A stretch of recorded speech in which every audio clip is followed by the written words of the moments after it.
Voilà, merci pour la photo. Je vous rappelle donc que la matinée était dédiée à des ateliers autour de la thématique des ODD au profit des étudiants représentants du réseau des clubs leaders étudiants francophones, CLEF, lancé en décembre 2021 par l'AUF. Et l'accompagnement des étudiants a été assuré par un coach spécialiste dans le domaine. On leur remercie chaleureusement pour son accompagnement. Je vous laisse découvrir en fait le déroulé de la matinée et les activités que les étudiants à travers cette petite capsule vidéo.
Et maintenant, je vous laisse écouter nos jeunes étudiants qui vont pitcher leur réflexion sur un sujet lié à l'entrepreneuriat social en lien avec un ODD spécifique.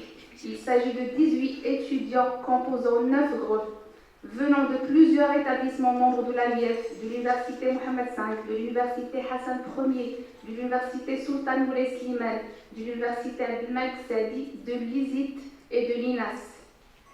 Et j'appelle le premier groupe, Madame Hiba Shakib et Madame Karima Skouti, de la Faculté des sciences de l'éducation de l'Université Mohamed V Rabat.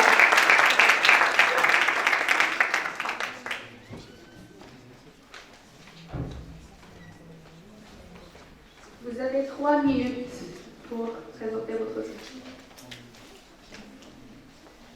Bonjour tout le monde. Nous sommes ravis d'être parmi vous. Nous allons vous parler aujourd'hui de notre idée de projet que nous souhaitons la rendre existante. Donc, puisqu'on est étudiant à la faculté des sciences d'éducation, on a songé à créer une plateforme à but ludique. Donc, c'est une plateforme qui contient des jeux qui tournent autour du monde de l'entrepreneuriat. Et donc, ce sera une initiation au monde de l'entrepreneuriat. Ce sont des jeux, mais à but ludique. Donc, on s'amuse tout en éduquant. Et les jeux, en fait, ce sont des étapes. Et en découvrant le jeu, j'aimerais mentionner que c'est accessible à tout le monde. Comme ça, on touche à l'égalité entre les enfants, les adolescents, les jeunes, les femmes, les hommes, les garçons, les filles. Les étapes, ils vont découvrir c'est quoi l'entrepreneuriat. Parce que nous avons découvert que nous sommes à notre 3e année en faculté et nous venons de découvrir c'est quoi l'entrepreneuriat. Et alors que c'est la direction du monde, si on peut dire. On a choisi de travailler plutôt sur une plateforme parce qu'on est dans un monde qui est plutôt vers tout ce qui est digital, vers tout ce qui est numérique. Les jeunes sont beaucoup plus intégrés dans tout ce qui est le numérique. Et donc, pourquoi pas profiter de ce numérique pour transmettre des informations qu'on est sûr qui seront utiles pour quelques-uns. Parce qu'il y a plusieurs personnes qui sont très intéressées par l'entrepreneuriat, mais ils ont juste besoin d'un coup de pouce.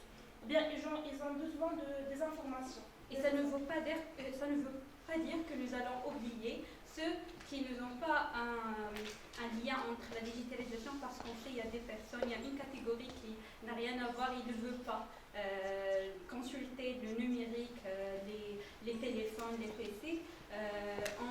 Nous allons, en parallèle avec l'application, nous allons travailler sur des formations, surtout pour les milieux ruraux marginalisés, pour les sensibiliser, parce que parfois on trouve des idées très brillantes, alors que les gens ils ne savent pas comment et qui peuvent les aider, alors que d'une simple formation, on introduit c'est quoi l'entrepreneuriat, comment créer un petit projet qui peut être une très grande compagnie à l'avenir.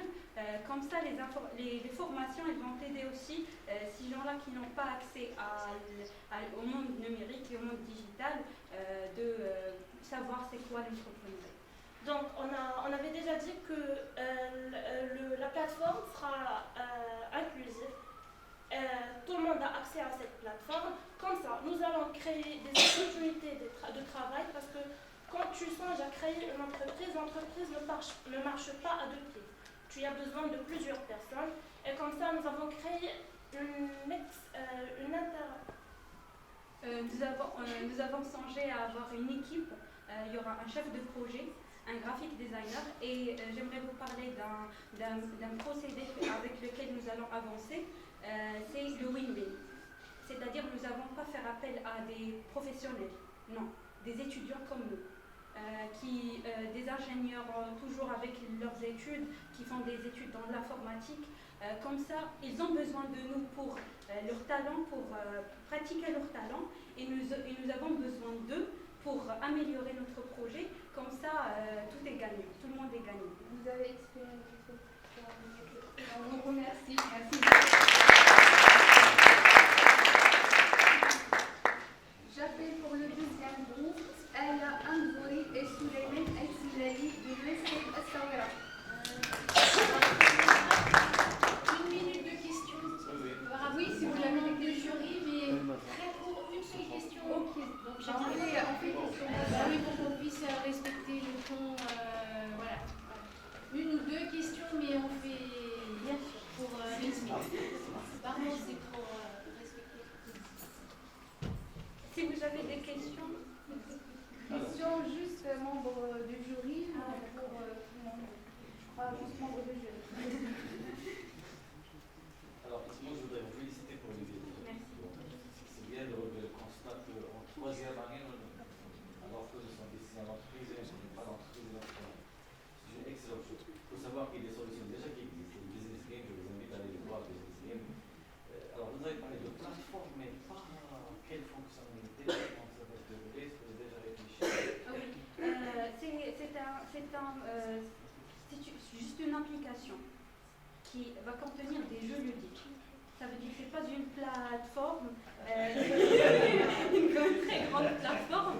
Pourquoi vous la réduisez? Non, je ne la réduise pas, c'est pour, parce que, comme on dit, pas l'oiseau construit son nid. On a songé au projet à court terme, mais aussi à long terme. À long terme, on a même pensé aux partenaires, au sponsoring, à créer le financement et les ressources humaines. On a pensé à tout ça, mais comme débutant, on a parlé de win-win.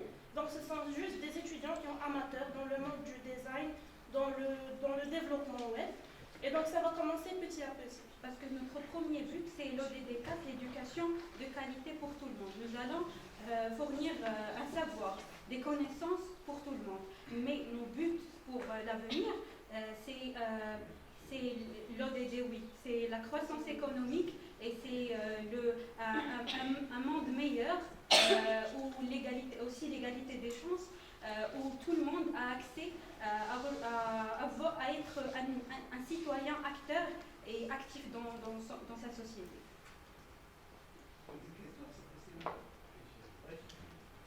Comment vous allez gagner votre vie avec ce projet à terme? À long terme, Moyen terme. moyen terme. Nous avons songé à des partenaires, par exemple la Fondation M6, le pôle Salem, comme vous le savez, il est juste à côté. Pas riche. Hein? Oui. Je connais pas riche. Ça va être payant ou gratuit? Au début, parce que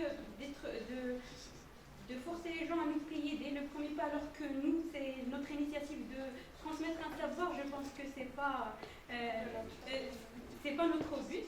Donc pour un premier pas, nous, un but n'est pas payant, mais après nous songeons de faire des formations où nous allons avoir des rendements, et c'est avec des rendements que nous allons financer, pourquoi pas dans le long terme, nous allons financer les futurs entrepreneurs. Avec eux, ils vont découvrir avec nous l'entrepreneuriat et ils vont devenir des entrepreneurs dans l'avenir. Bienvenue au monde. Oui.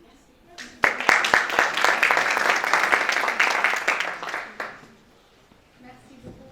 J'appelle donc le deuxième groupe, Aya Amdouri et Suleiman Aïssoumlen de l'USP Sawera.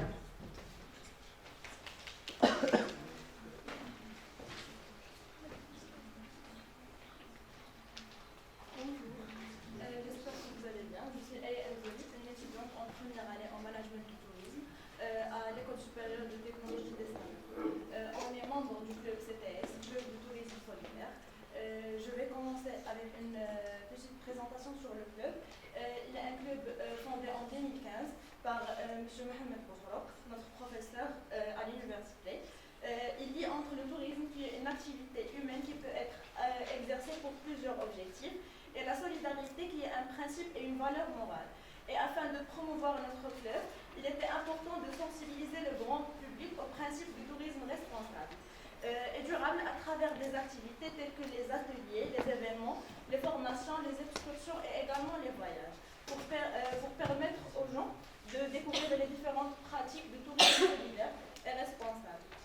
Notre projet est d'aider une famille qui est dans un village situé à 30 km d'Essaouira qui s'appelle Ain Hija, un douar qui s'appelle Ouled Sioud.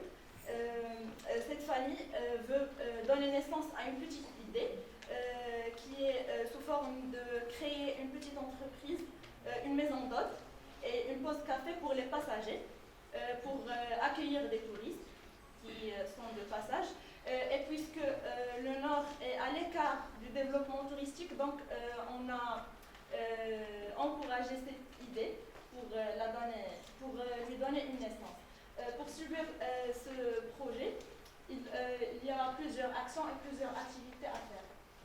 Oui, premièrement, on a l'action d'aider une famille en participant à l'aménagement de la maison et de champ. Puis, baliser un sentier de la maison au champ. Et créer un abri pour le matériel. Faire une action solidaire envers les élèves de l'école située au village. Finalement, créer une expérience rurale pour les touristes. Le projet cible 5 objectifs des 17 objectifs de développement durable. Premièrement, on n'a pas de pauvreté, éducation de qualité, travail décent et croissance économique, mesures relatives à la lutte contre les changements climatiques et les inégalités réduites.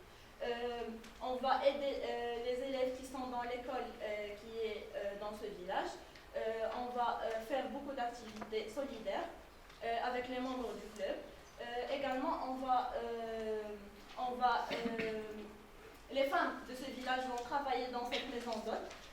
Donc, ils vont être égaux aux hommes, parce qu'il y a dans les villages l'idée les hommes sont plus puissants que les femmes, donc les femmes ne doivent pas travailler. La femme est faite pour rester au foyer. Ils disent ça. Nos partenaires sont la CLEP, la délégation provinciale du tourisme, l'association Jodo, Tourism Creative Network, le ST d'Essaouira et la TUI du Maroc. On va faire plusieurs activités. On a des activités comme un voyage solidaire à El Hija, une journée d'activités solidaires comme des jeux, de distribution des cadeaux aux élèves ou aux enfants du village et des plantations des arbres. Les résultats de ce projet seront de générer des revenus à travers l'activité touristique, promouvoir la région et le village, et intégrer le village dans la chaîne de valeur touristique d'Estaouira, et également améliorer les conditions socio-économiques de la famille.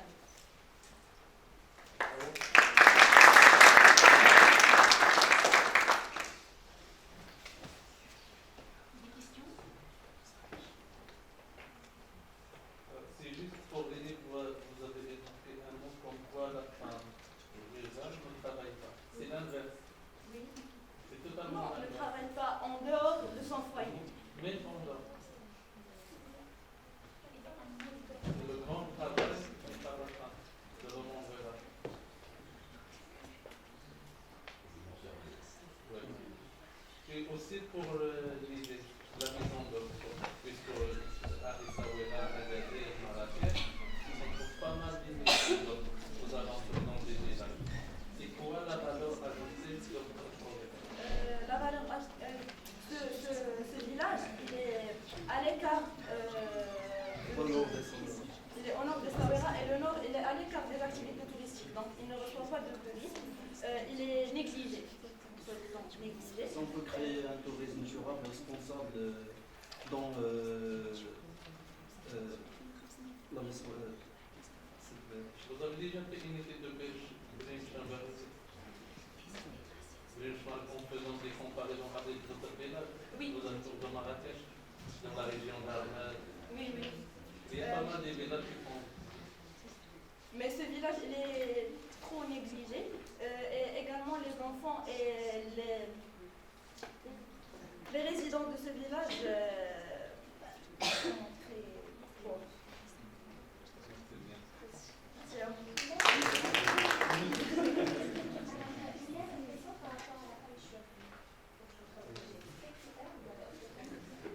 L'idée. Un homme qui a une famille, il n'a pas un bon revenu pour subir aux besoins de sa famille, donc il veut améliorer. Moi, une question. Qu'est-ce que vous avez appris avec ce projet? Le projet est lié Vous avez appris juste la solidarité, l'aide, Le travail des groupes. parce que notre club est déjà tourisme solidaire, donc la solidarité vient en premier lieu avant le tourisme.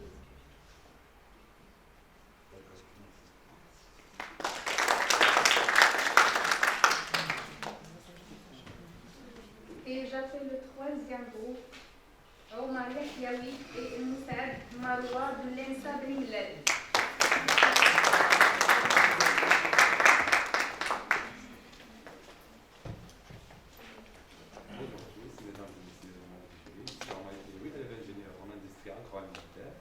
Et le président du club sport de l'école nationale de sciences appliquées. Aujourd'hui, je suis à la campagne de mademoiselle Moussaïd Maroua, elle est ingénieure et la vice-présidente du club, afin de vous présenter notre projet ambitieux intitulé Olympiade régionale, qui sera organisé du 5 mai jusqu'au 7 mai 2023. Ce projet s'inscrit dans le cadre de l'entrepreneuriat social, en lien direct avec les objectifs de développement durable numéro 3, qui est santé et bien-être. Nous avons choisi de mettre en place des olympiades régionales dans la région de Nifra pour promouvoir la pratique sportive chez les jeunes et améliorer le bien-être et mener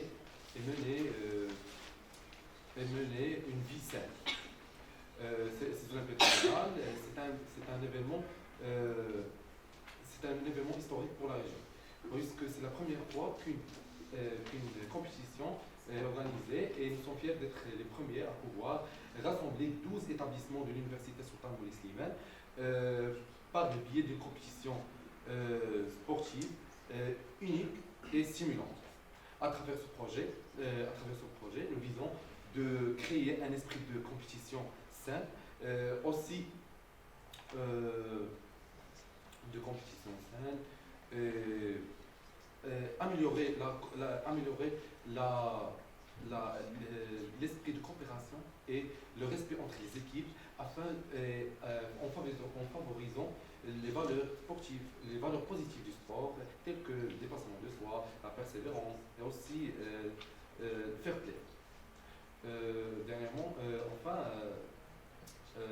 nous avons mis en place un plan d'action concret pour atteindre ces objectifs en organisant une conférence sous 10 jeunes étudiants de l'établissement participants sous le thème de la relation entre le sport et le bien-être chez les étudiants et comment peut-il contribuer à l'amélioration du rendement scolaire chez les jeunes, qui s'inscrit non seulement sur l'ODD numéro 3, mais aussi sur l'ODD 4, c'est l'éducation de qualité chez les jeunes, car chaque étudiant du monde puisse profiter d'une éducation équitable, de qualité et bien sûr inclusive. Cette conférence aura lieu le premier jour de la cérémonie d'ouverture de l'événement, qui sera animé bien sûr par des coachs, des médecins et aussi des athlètes locaux. Je passe la parole à Marouane Saïd pour vous donner plus de détails. Vous allez dépasser les 3 minutes, sauf que si le jury permet de finir. Soif de découvrir. Comme Omar vient de mentionner auparavant, notre projet s'inscrit principalement sur l'ODD numéro 3, puisque l'activité physique est un élément clé favorisant une bonne santé et le bien-être humain. D'ailleurs, en organisant une olympiade sportive, nous pouvons inspirer et encourager les jeunes étudiants à adopter des bonnes habitudes saines et développer leur potentiel et talent sportif. Et aussi les aider à développer leurs compétences sociales telles que leur esprit de leadership et de collaboration. Ces compétences sont très importantes sur leur développement personnel et leur intégration au sein de la société. Nous visons aussi à ce que notre projet puisse lutter contre toutes sortes de discrimination et soit un bon exemple d'inclusion et ce en favorisant la participation pour tous les étudiants, quel que soit leur sexe ou bien leur état ou statut socio-économique ou bien leur origine ethnique. Et nous envisageons d'adapter des entraînements afin de répondre aux besoins de chaque participant et participant et les aider aussi à développer leur potentiel et leur talent. Notre projet est également axé sur l'entrepreneuriat social, puisqu'on vise à assurer la durabilité en intégrant quelques pratiques environnementales telles que la gestion des déchets dans les poubelles à recyclage, afin de sensibiliser les jeunes étudiants aux dangers de la pollution et les inciter aussi à prendre soin de l'environnement. On vise aussi à assurer la viabilité financière de notre projet et ce en organisant plusieurs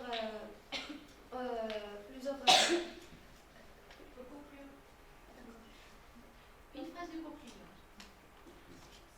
Merci beaucoup.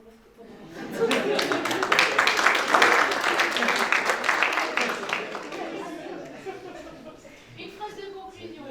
La phrase speech. Nous sommes fiers de pouvoir bénéficier de Sur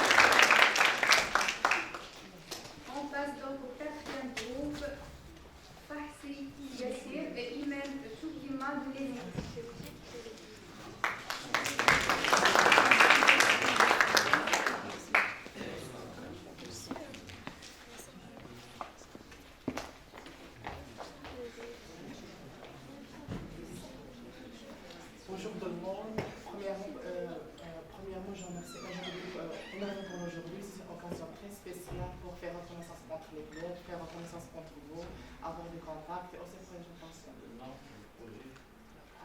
Dans le projet. Le nom de votre projet. Comme on sait tous, le développement durable est un sujet d'actualité, surtout avec l'actualisation et l'évolution permanente en plusieurs domaines, notamment le secteur industriel. Donc, on a constaté qu'il y a beaucoup de poussière dégagée par les entreprises. On a pensé à installer des filtres de dépoussiérage qui vont au moins dégrader l'effet nocif pour la santé. D'ailleurs, l'idée, c'est de passer des filtres de dépoussiérage traditionnels à un modèle qui est recyclé en se basant sur des filtres, sur des fibres synthétiques naturelles. Je passe la parole. D'accord, merci énormément. Alors, il existe plusieurs types de tissus résistants à la chaleur. Chacun a une propriété spécifique des tissus à la chaleur. Parmi ces tissus, on trouve notamment, premièrement, le Kevlar et le Nomex. Le Kevlar est un matériau qui est très résistant à la chaleur. On utilise par exemple les éléments de cuisine, les équipements contre l'incendie, et aussi des vêtements de pompiers de protection. Ils peuvent résister à des températures allant jusqu'à 450 degrés Celsius. Deuxièmement, le Nomex. Le Nomex est un matériau qui est très résistant à la chaleur, mais moins que le Kevlar. C'est un tissu qu'on utilise dans les vêtements de protection des pompiers. On l'utilise aussi pour les éléments de cuisine.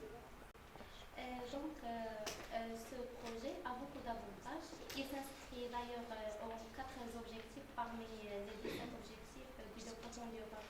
Parmi ces 17 objectifs, notre projet englobe 4 objectifs qui sont poursuivis, le 9, le 11, le 12 et le 13. L'innovation, l'infrastructure, l'innovation, l'infrastructure, lutte contre le changement climatique, la consommation et production responsable et enfin, les communiqués durables. Parmi les avantages qu'on peut trouver en cette idée, on a l'amélioration de la quantité d'air et sa qualité, l'économie d'énergie et aussi on peut collecter la matière première qui peut être réussie. Merci.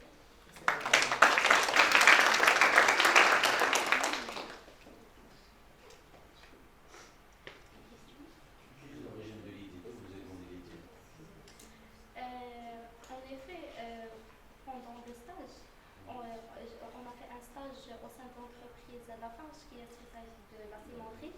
On a vu la poussière dégagée par l'entreprise et il ne met pas en place des filtres qui peuvent dégrader s'ils ne peuvent pas lutter la poussière. Au moins, il faut la dégrader pour qu'elle soit moins dangereuse pour les habits protégés.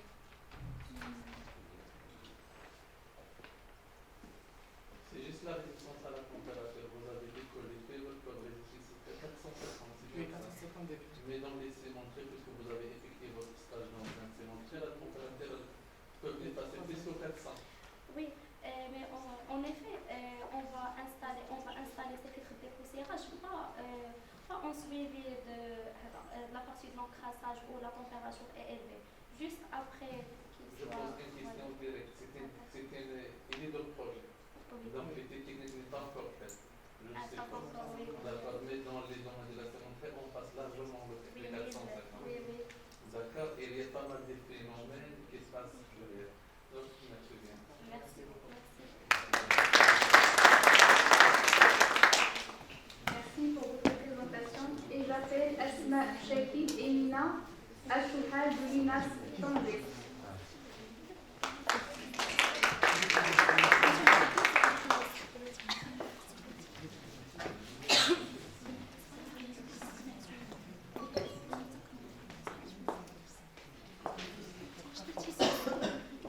Bonjour tout le monde, j'espère que vous allez bien. D'abord, nous sommes des étudiants de l'Institut national de l'action sociale à Tanger. Nous représentons le club social de l'EMAS. D'abord, à travers les enquêtes et les travaux de terrain et aussi les stages que nous avons effectués pendant les 2 années à l'EMAS, nous avons constaté qu'il y a vraiment une catégorie qui est exclue et qui souffre de plusieurs problèmes, à savoir l'exclusion, le manque d'autonomie, et aussi les coûts élevés des chaises roulantes et ainsi de suite. C'est pour cela que nous avons travaillé sur la cible, notre projet et sur les personnes en situation de handicap physique. Donc, parmi notre projet s'inscrit dans 4 projets, donc dans 4 objectifs de développement durable, à savoir l'objectif 3 qui est relatif à la santé et le bien-être de toutes les personnes, et aussi l'objectif 10 qui concerne les inégalités réduites, et aussi l'objectif 9 plutôt qui concerne l'industrie et l'innovation, et aussi l'objectif 7 qui concerne l'énergie propre d'un coût abordable. Donc, alors, notre projet en bref, c'est la création d'une chaise roulante qui marche et qui fonctionne par l'énergie solaire. Oui, au lieu d'avoir des chaises roulantes qui sont manuelles et qui font les personnes en situation de handicap font beaucoup d'efforts, ou des chaises roulantes électriques qui coûtent beaucoup d'argent et coûtent beaucoup d'électricité. L'électricité peut menacer l'environnement. On a pensé à faire des chaises roulantes qui fonctionnent par, comme j'ai dit, l'énergie solaire. Et cette chaise roulante, on aimerait bien d'être sous forme d'un moteur. Pour éradiquer cette stigmatisation qu'on fait sur les personnes qui sont en situation de handicap. Quand on voit une personne en situation de handicap qui marche avec une chaise roulante, on a des stéréotypes sur eux. Mais si on le voit avec un moteur, ça sera un petit peu différent. Voilà. En gros, c'est ça l'idée. On aimerait bien faire de partenariats, bien sûr, avec l'UEF, avec des ingénieurs des énergies renouvelables, les ingénieurs des... Et aussi, un point qui est très important, c'est que les chaises roulantes d'électricité, elles ont un impact très néfaste ou bien une menace pour l'environnement. C'est pour cela qu'on a cette... Et pour on a entamé un point de communication externe. On veut bien faire des fiches, de les distribuer soit dans la rue, soit dans les associations pour que le message soit délivré. Et si c'est la possibilité de le partager comme une annonce dans la télé. Et voilà. Merci. Une chose est sûre, vous dégagez beaucoup de bonnes idées d'énergie. Merci. Solaire ou pas solaire, c'est un premier préalable. Laquelle des deux est physicienne ou connaît un petit peu l'énergie solaire? J'étais en bac sciences physiques et j'ai fait une année en ST génie de l'environnement. Supposez que ça marche, votre chaise roulante. Pourquoi se limiter uniquement à la chaise roulante? Juste parce qu'on a déjà dit, on a remarqué cette souffrance chez les personnes en situation de handicap physique. Mais ça peut que soit développé. On veut bien faire un projet qui est multidimensionnel, qui a un impact sur l'environnement, sur le social et bien aussi sur l'économie. Voilà.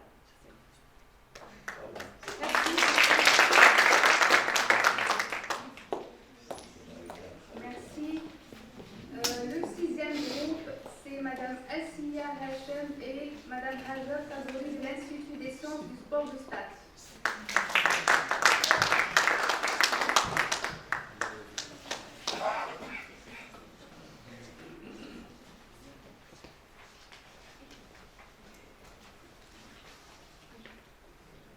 Bonjour tout le monde, j'espère que vous allez bien. Aujourd'hui, on va vous présenter notre idée de projet qui répond à l'un des objectifs de développement durable. Notre projet, c'est comme suit, une application et un site web qui s'appelle ASM, Alliance des institutions sportives marocaines. Donc, comme vous savez, le sport actuellement, plutôt dernièrement, possède un fort potentiel qui évolue et participe au développement socio-économique du pays. C'est pour cela qu'on a pensé à cette idée pour notre projet qui sera une alliance des institutions sportives marocaines. Notre vocation, ça sera la formation et l'intégration des professionnels sportifs juniors. Nous visons à travers ce projet de structurer le marché d'emploi, dont on va bien sûr cibler ou plutôt toucher les lauréats et les lauréates fraîchement diplômés des instituts et des écoles supérieures du sport au Maroc. Donc, tout cela sera bien sûr pour objectif de promouvoir plus des opportunités d'emploi, aussi offrir des formations professionnelles au potentiel des métiers et finalement le coaching dans le savoir-être. Alors l'application et le site web Alliance, ils se fonctionnent comme suit. La première chose qu'on fait, c'est l'inscription initiale. Après la création de compte ASM sur les téléphones ou bien les PC. D'accord. Après, il y a le choix des formateurs et le choix des formations. Il y a plusieurs choix des formations, par exemple le marketing digital et ainsi de suite. L'étudiant, le lauréat, il va choisir quelle formation il veut et le formateur. Parce qu'on peut trouver une formation ou bien un formateur, une formation mais présentée ou bien formée par plusieurs formateurs. D'accord. La troisième chose, c'est le paiement. Et finalement, le paiement, il doit être en avant, bien sûr. La durée de formation est 3 mois. Aussi, les personnes qui vont participer à la formation, ils vont avoir un certificat à la fin. Voilà. Et maintenant, on passe aux charges. On a les charges de la création de l'application et la conception du site web. Deuxième chose, c'est du personnel, la communication, les publicités, par exemple dans les réseaux sociaux, Instagram, Facebook, etc. Aussi la communication qui s'occupe des collaborations avec des influenceurs, surtout que tout le monde, l'actualité aujourd'hui, c'est les réseaux sociaux, les influenceurs et ainsi de suite. Voilà, aussi les charges du local et charges de visite des écoles. On va faire des visites à des écoles pour leur expliquer le fonctionnement de l'application et son utilité. Et finalement, les partenariats avec les fédérations royales marocaines dans toutes les disciplines sportives, football, basketball, rugby, tennis et ainsi de suite. Aussi le ministère chargé du sport, l'AIF, aussi les marques du sport ou bien des articles sportifs comme les Decathlon, Nike, Adidas, etc.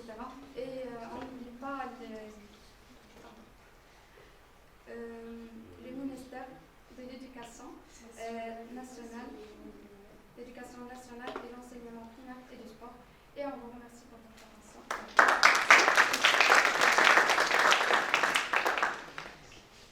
Si vous avez des questions. Oui, c'est tout. Ça sera Mais il faut faire attention que même les universités, les écoles de sport proposent des certificats de diplôme reconnus dans le cadre de la formation continue. Oui, c'est. Dans les assurances, c'est notre application. Cette fois-ci, c'est en présentiel avec des diplômes reconnus de la part de l'État et de la formation. On l'a choisi en ligne pour juste faciliter. Exactement. On est des étudiants à l'Institut des sciences du sport. On va avoir un certificat à la fin de la formation, tout au long de la formation. Mais on ne trouve pas des opportunités pour avoir des formations en entrepreneuriat, management, le coaching, préparation physique, etc. Donc on a besoin de ces formations. Ces formations, ils sont en cours. 3 mois au minimum, 4 mois, 2 mois. Voilà. Mais ils sont bien sûr payants parce que bien sûr. Dernièrement, on reste des sociétés.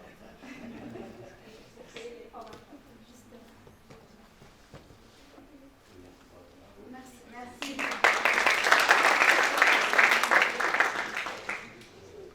Pour le 7e groupe, j'appelle Marina Essoubio et Michael Fudon de l'ENSA Fonica.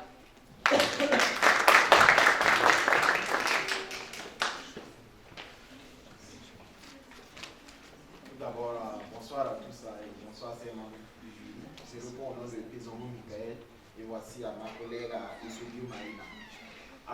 passer à la présentation de notre projet, nous allons retenir quelques chiffres choquants. Tout d'abord, on a plus de 3,4 milliards de personnes de la population mondiale vivent en dessous de 5,5 $ par jour. Et notamment au Maroc, plus de 45% de la population affirme vivre dans une pauvreté. Alors tous ces chiffres montrent que beaucoup de personnes dans le monde n'arrivent pas à bien manger, n'ont pas longtemps de bien s'habiller ou bien de bien s'abriter. Paradoxalement, d'après les études, un habit acheté est porté 7 à 8 fois avant d'être jeté à la poubelle. Et d'après le service de données et des études statistiques en France, 69% des déchets ménagers sont réutilisables. Donc la question qui se pose est comment les ménages peuvent-ils se débarrasser de manière efficace des biens encore en bon état qu'ils ne souhaitent plus utiliser. Donc c'est là que notre solution entre en jeu. ACA, le nom c'est ACA Zabré, consiste à la mise en place d'une structure extrêmement adaptable, chargée de collecter et de trier les produits venant des ménages afin de les redistribuer aux personnes nécessiteuses ou de les acheminer vers des centres de recyclage. Et la particularité du projet réside dans la création d'un dispositif technologique qui facilitera la collecte des produits dont les personnes ne souhaitent plus utiliser et évitant ainsi qu'ils puissent finir à la poubelle. Ainsi, nous luttons contre la pauvreté et aussi nous luttons contre la préservation nous participons à la préservation de l'environnement. Alors, en plus de ce dispositif, nous allons mettre en place une application mobile et aussi web qui va permettre la traçabilité des dons et aussi qui va inciter à une générosité renouvelée des donateurs. Et au niveau de cette application, on a eu encore l'idée d'ajouter une interface de vente en ligne et l'objectif étant de récolter beaucoup de recettes à travers ces ventes et la moitié de ces recettes ou bien une partie de ces recettes va servir à s'occuper de la charge de la structure et l'autre moitié sera encore retournée aux nécessiteux. Donc ainsi, nous appelons la population mondiale à participer à la lutte contre la pauvreté parce que à chaque fois que tu achètes un article au niveau de cette application, même si c'est un article de 5 €, tu participes à lutter contre la pauvreté parce que les bénéfices générés vont servir à ça. A noter aussi que notre solution ACA Zabré se veut être une structure à but non lucratif.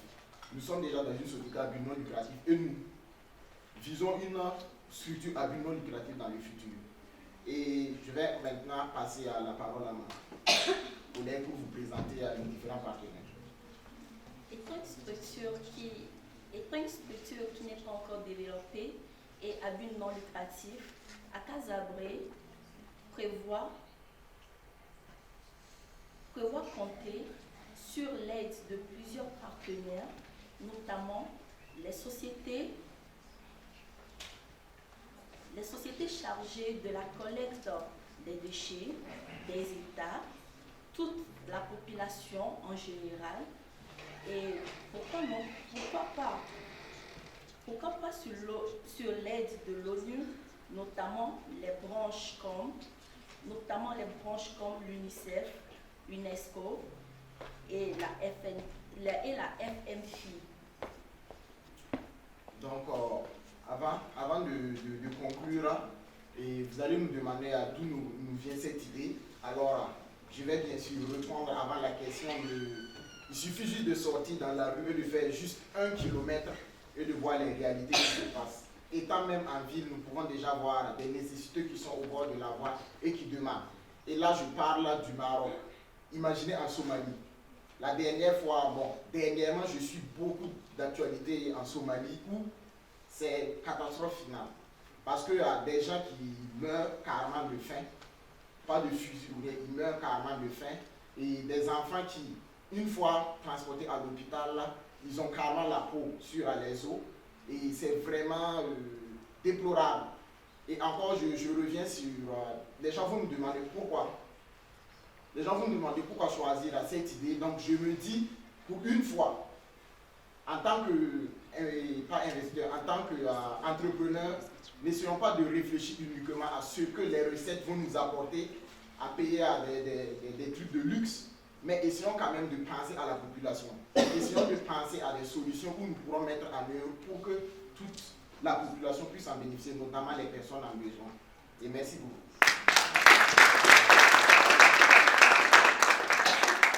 Bien sûr, nous sommes disposés à répondre à vos différentes questions. Vous avez parlé d'un dispositif technologique pour faciliter la collecte. Vous pouvez donner plus d'explications? On a réalisé la maquette et en 3D, mais malheureusement, il n'y a pas la présentation pour montrer ça. Sinon, prenons par exemple, déjà, il y a les services postaux qui existent où tu peux aller juste insérer une carte, mais taper un code pour récupérer un colis, ou bien aller placer un colis pour qu'on vienne récupérer. Donc, ça sera de ce genre et qu'on va essayer de placer dans les différents points stratégiques. Donc, au lieu d'aller jeter quelque chose de serviable que tu vas aller jeter à la poubelle, tu sors uniquement en face de chez toi, il y a un dispositif qui est là, tu arrives, tu mets, bien sûr, on va utiliser la technologie pour que tu puisses mettre des coordonnées et tout, afin que ça puisse être traçable.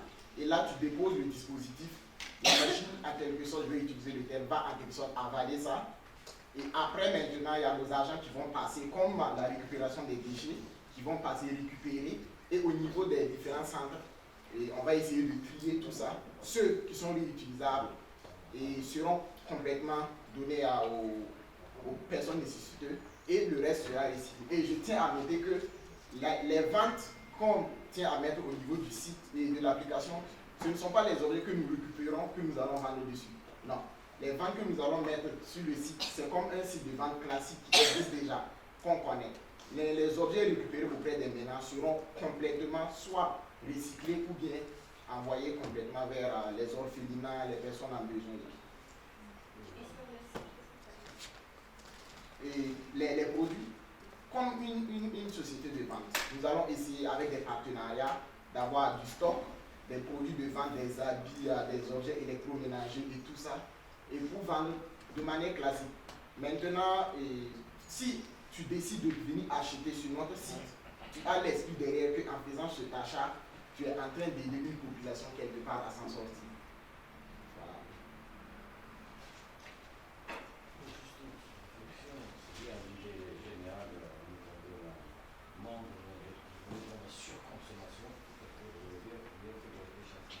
Et attention, c'est deux projets différents. Vous avez parlé d'applications qui vont vraiment faire de l'argent indépendamment, et deux également qui travaillent dans lesquels vous allez collecter et distribuer. Donc c'est deux projets différents, et donc pour l'énergie et l'équipe, on va mener les deux. C'est deux choses différentes. Exactement. Voilà pourquoi le grand problème qui se pose, c'est que, comme je vous ai dit, on souhaite que ça soit une structure à but non lucratif, et pour trouver à des gens qui vont investir dedans, c'est un peu compliqué. Mais et donc, merci.